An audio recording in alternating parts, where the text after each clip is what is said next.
मोदी ने कहा था कि इनको लिबास देख करके पहचानो। आप समझ रहे हो पूरे मुल्क के लोगों को मोदी ने क्या मैसेज दिया था। आज वही मैसेज तेजस्वी यादव दे रहा है।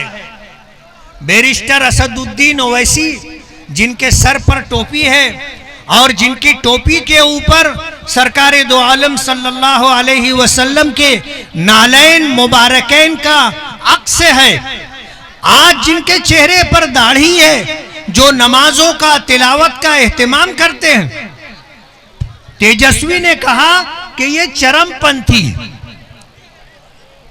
ये सिर्फ एक जात एक शख्सियत की बात नहीं है, उनके दिल की बात उन्होंने बताई कि जिसके सर पर टोपी हो, जिसके चेहरे पर दाढ़ी हो, जिसका मस्जिद से ताल्लुक हो, जो अपने बच्चों को दीनदार बनाने के लिए मदरसों से जोड़कर रखता हो, वो जो अपने बच्चों को हाफिज कुरान बनाए, आलिम दीन बनाए, जिनके घर की माओ बहनों के सर पर दुपट्टा हो, ओढ़नी हो, पल्लो हो, जो हिजाब में और बुरके में जिंदगी गुजारते हो, ये सब दहशतगर्द हैं, ये सब चरमपंथी हैं। किसी शायर ने कहा है कि तुमने चाहा ही नहीं हालात बदल सकते थे, मेरे आंसू तेरी आंखों से निकल सकते थे, 2 कदम साथ मेरे चल के तो देखा होता, खुद ब खुद तेरे ख्यालात बदल सकते थे, तुम तो ठहरे ही रहे झील के पानी की तरह,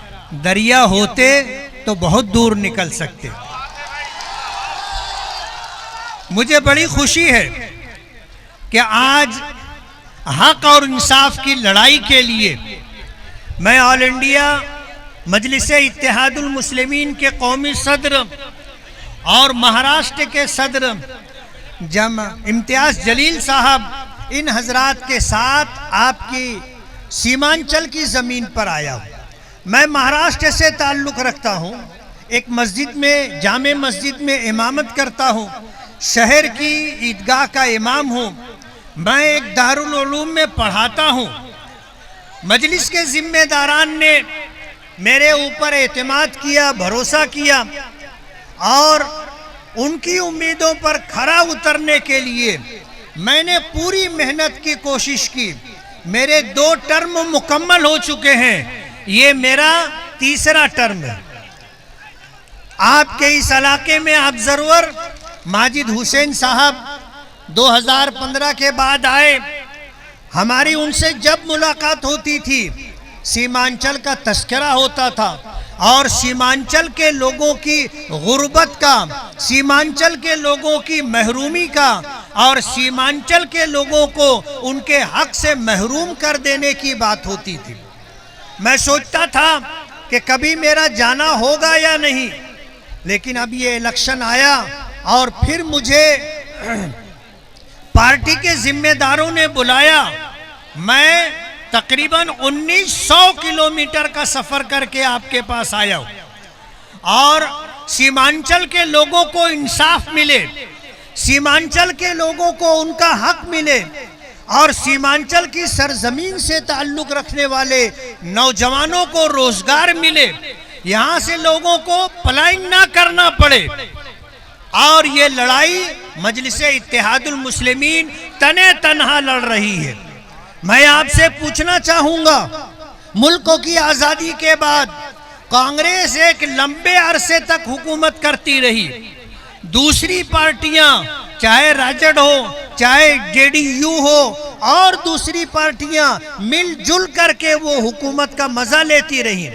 सीमांचल की आवाम को उन्होंने क्या दिया?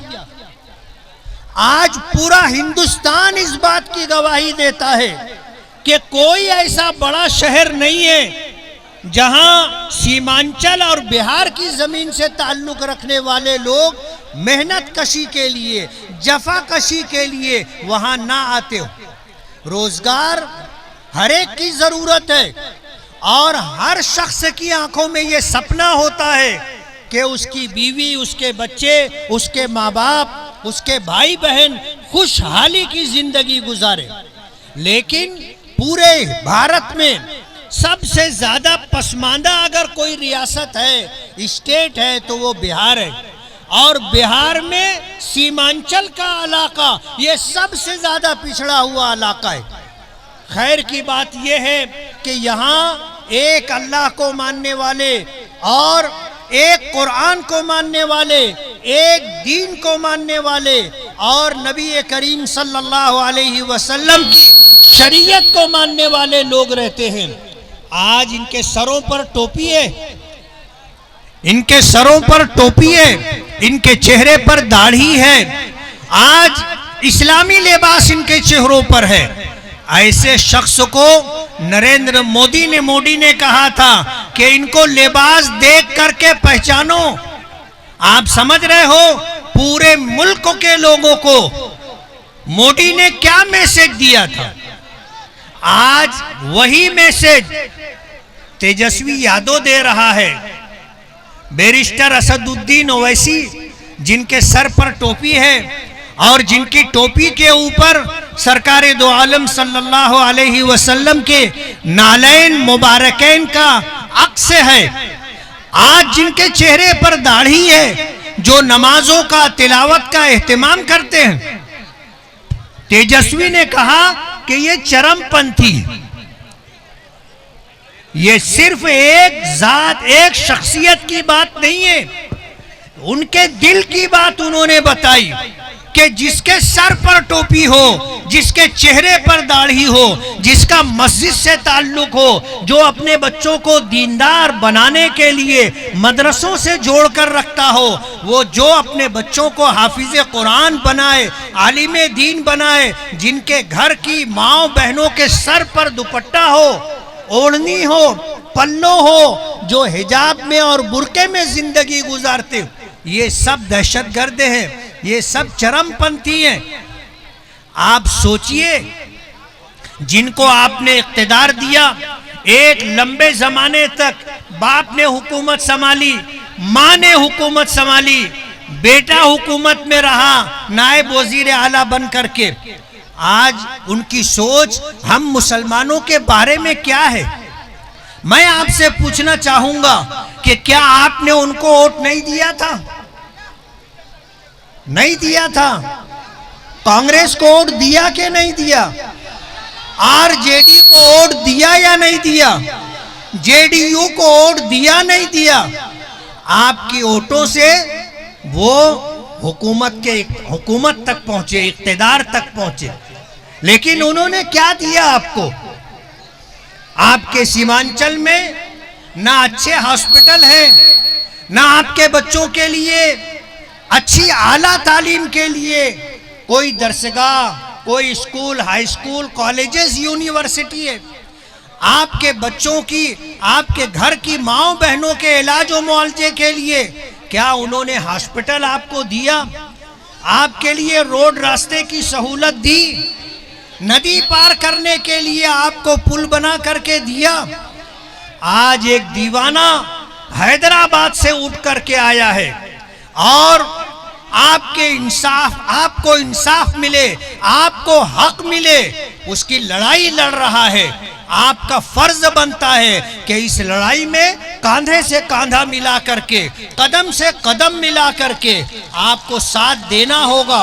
आने वाला 11 नवंबर सीमांचल की तारीख बदल सकता है। अगर आप वोट देने के लिए पैसा ना देखें, वोट देने के लिए आप अपनी भलाई, अपने घर वालों की, खानदान की, अपने बच्चों के रोशन मुस्तकबिल को देखें, सोच समझ करके फैसला करें।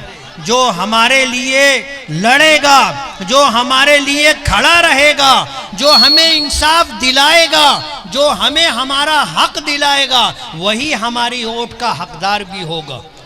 आपको ये लड़ाई लड़नी है और मजलिस इत्तेहादुल मुस्लिमीन के उम्मीदवार को आपको पतंग छाप निशानी पर बटन दबा करके कामयाब करना है।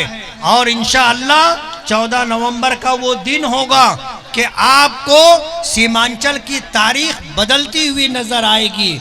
मैं इज़हार असफी साहब का, जिन्होंने पार्टी छोड़ दी थी लेकिन सीमांचल की आवाम के लिए वापस आए।